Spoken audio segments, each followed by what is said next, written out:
जय हिंद, वंदे मातरम। आज की ये वीडियो बीएससी प्रीवियस के लिए है। सब्जेक्ट है मिलिट्री स्टडीज। मिलिट्री स्टडीज जिसको हम मिलिट्री साइंस के नाम से भी जानते हैं। आज की ये वीडियो जो है मिलिट्री साइंस के पार्ट 6 का ये भाग है, यानी कि भाग 6 है आज का। और आज हम लोग पढ़ेंगे या जानेंगे, अध्ययन करेंगे कि वैदिक कालीन युद्ध के कारण क्या होते थे, किन किन कारणों से युद्ध होते थे, चाहे वो राजा का राजा से हो या किसी व्यक्ति का हो। तो इन युद्धों के क्या कारण होते थे, आज की क्लास में हम लोग ये चर्चा करेंगे या अध्ययन करेंगे कि वैदिक काल में जो युद्ध होते थे उनके कारण क्या होते थे। आइए वीडियो की शुरुआत करते हैं। मुख्य प्रकार से 8 थे इन युद्धों के। इन 8 युद्ध के कारणों के कारण ही एक राजा को दूसरे राजा से युद्ध करना पड़ता था। इन 8 कारणों के अतिरिक्त वेदों में, पुराणों में या फिर किसी भी वेद उपनिषद में, महाकाव्य में कोई भी विवरण या वर्णन नहीं मिलता है। उस समय ये 8 कारण जाने जाते हैं। इतिहासकारों ने, विशेषज्ञों ने ये 8 कारण बताए हैं जिनके कारण वैदिक काल में या महाकाव्य काल में युद्ध हुआ करते थे। आइए इनको क्रम बाई क्रम देखते हैं। तो सबसे पहला कारण होता था इसमें अपहृत नारी को छुड़ाने के लिए या उसको मुक्त कराने के लिए।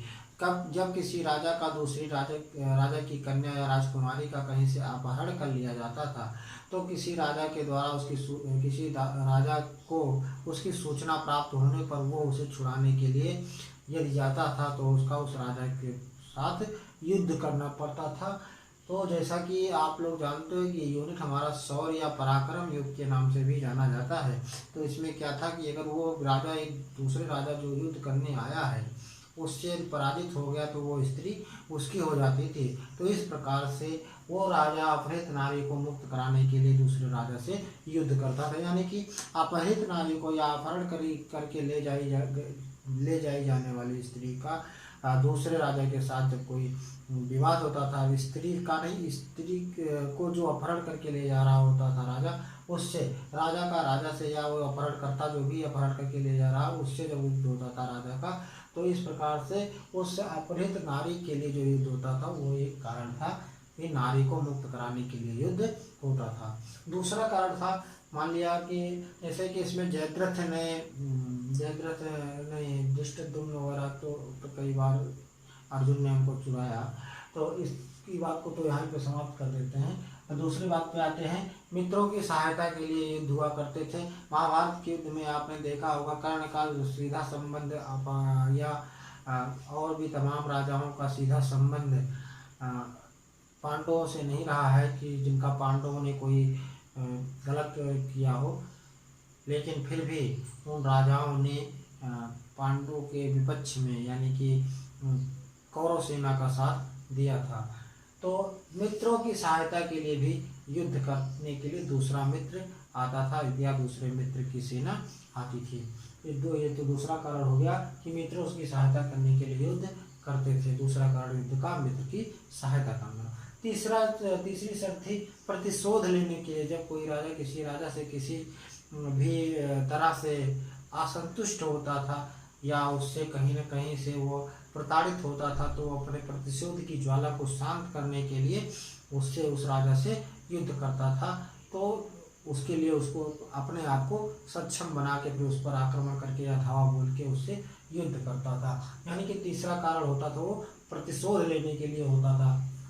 चौथा कारण था सार्वभौमिकता के लिए, यानी कि जब राजा के दिमाग में, मन में यह बात आ जाती थी कि अपने राज्य का विस्तार करना है, हमारे राज्य की सीमा को और विस्तृत करना चाहिए, तब वो क्या करता था, युद्ध करता था। ये चौथा कारण आ जाता है कि सार्वभौमिकता के लिए, यानी कि अपने राज्य के विस्तार के लिए भी वो सार्वभौमिकता के लिए, अपनी ख्याति बढ़ाने के लिए, यानी कि उसका जो दूर दूर तक प्रचार हो, दूर दूर तक ख्याति हो, उसके राजा के टक्कर में कोई दूसरा राजा नहीं है, इस प्रकार की भावना जनता में या दूर दराज तक के क्षेत्रों में पहुँचे। इस कारण से वो जो है युद्ध करता था, यानी कि सार्वभौमिकता के लिए उसका दूर दूर तक प्रचार प्रसार हो, कि हम जैसा पराक्रमी राजा, महान राजा कहीं पे नहीं है। अगली बात आती है कुशासक पड़ोसी को दंड देने के लिए।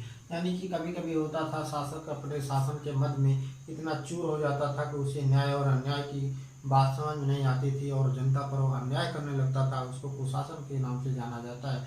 जब राजा अपनी प्रजा पर अन्याय करने लगे, अपने पद के अहंकार में इतना विचलित हो जाए कि वो ये ना समझ पाए कि क्या धर्म है क्या अधर्म है और किस प्रकार का न्याय हमें अपनी जनता के साथ करना चाहिए जिससे जनता संतुष्ट रहे, तो वो क्या कहलाता है, कुशासक कहलाता है। तो ऐसा कुशासक राजा यदि किसी दूसरे राजा के पड़ोस में है तो उसको दंड देने के लिए उस दूसरे राजा को, जो कि शालीन है और जनता का न्यायप्रिय राजा है, उस राजा का ये परम कर्तव्य होता था कि वो पड़ोसी राजा जो कुशासक राजा है उसको दंड दे और जनता को उसके कुशासन से मुक्ति दिलाए।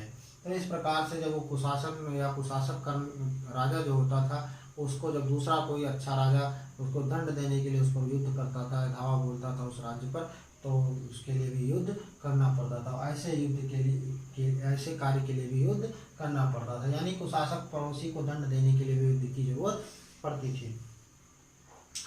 अगली चीज आती है संपत्ति अर्जन के लिए। तमाम ऐसे युद्ध हुए हैं जिसमें एक राजा युद्ध करता है और वहाँ की अपार अकूत संपत्ति को लूट करके अपने देश वापस लौट जाता है। उसका राज्य विस्तार का नहीं मन होता है, उसका किसी मित्र की सहायता का नहीं मन होता, उसका कहीं पे अपहरण करने का कोई मन नहीं होता। उसका मन केवल ये होता है कि लूटो, यानी कि अपने राज्य का राजस्व को बढ़ाओ। तो ऐसा जब राजा कोई राजा जब ऐसी भावना के साथ कहीं पर युद्ध करता या उसको जो है संपत्ति से केवल लालच होता, संपत्ति की केवल उसको चाहिए होती, तब उसके लिए जब युद्ध करता तो वो कारण था युद्ध का कारण होता था संपत्ति अर्जन के लिए, संपत्ति को हथियाने के लिए। इस प्रकार से संपत्ति हथियाने के लिए भी युद्ध करना आवश्यक हो जाता था। ऐसे में कोई भी राजा अपने देश की संपदा को देने से हमेशा हरगिज मना करता रहेगा।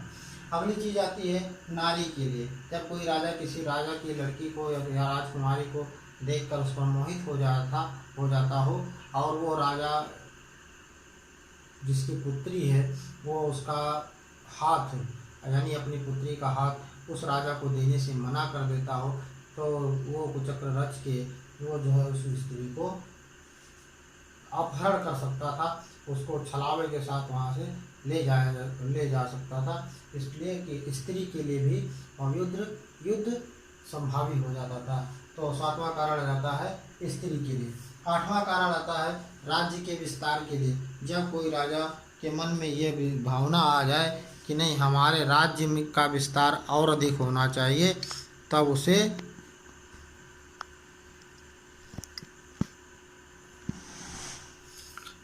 जो है जब इसके मन में किसी राजा के मन में ये भावना आ जाए कि नहीं अब हमें अपने राज्य का विस्तार करना चाहिए, हमें अपने राज्य की सीमाओं को और अधिक बढ़ाना चाहिए, तो ऐसी भावना के साथ जब वो युद्ध करता था राजा, तो उसको भी और दूसरा राजा संधि करने के लिए राजी ना हो तो उसे राज्य विस्तार के लिए युद्ध करना पड़ता था। इस प्रकार से जब वो राजा एक दूसरे राजा से संधि के लिए तैयार ना हो तो युद्ध संभावी हो जाता था। इस प्रकार से ये 8 कारण होते थे जिसकी वजह से युद्ध जो है संभावी हो जाता था। पहला कारण आता है, आइए इसको दोहरा लेते हैं। पहला कारण था किसी अपहृत